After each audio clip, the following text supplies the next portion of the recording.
Magandang araw mga kasipag, ngayon nga pala ay araw ng Thursday. Also, huwag tayo pa rin tayo. Bagong lahat, huwag kalimutan tumawag sa itaas para sa pang-araw-araw nating kaligtasan. Ngayon nga pala mga kasipag, magluto tayo ng simpleng ulam lang.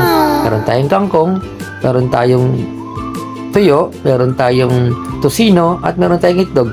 At sabayan natin ng kamatis. Dito nga mga kasipag, nag-umpisa na akong hiwain itong ating uulamin na kamatis ngayong araw. At dahil napurga na nga tayo ng mga nakarang linggo sa vacation natin sa Marinduque, puro healthy living lang muna tayo at healthy food muna ang ating uulamin ngayong araw.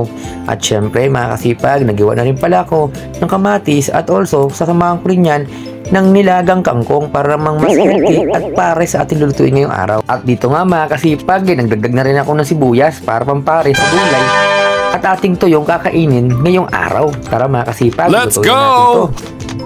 Pero pag umaga, syempre hindi mawawala ang itlog. Kaya eto, ay nag-ready na rin ako ng itlog na piprituhin natin para pamparis na rin sa ating ulam ngayong araw. Dito nga mga kasipag, umpisa na natin lutuin ng itlog.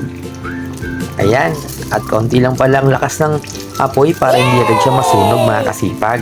Habang nga nagprito ako mga kasipag, ay sinabay ko na rin ilagay sa ibabaw ng sinaing itong ating uulamin na dahon ng kangkong. Kaya eto, ay ilagay lang natin siya sa ibabaw para mas maganda at tamang-tama lang ang pagkaluto nito nang hindi siya mabibigla.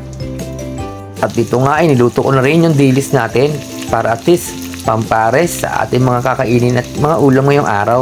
At hindi rin mawawala dito ang tosino mga kasipag, syempre pares yan.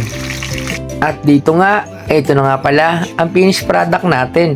At tingnan nyo naman mga kasipag, talaga namang pag nakita nyo to, sa amoy pa lang at itsura ay talaga namang uubos na naman to ng napakaraming kanin ngayong araw. Pero take note mga kasipag ha, brown rice po ang ating kanin ngayon para hindi tayo tumaba. Pero bago ang lahat mga kasipag, ay huwag makalimutan mag-follow and share sa aking page. Salamat!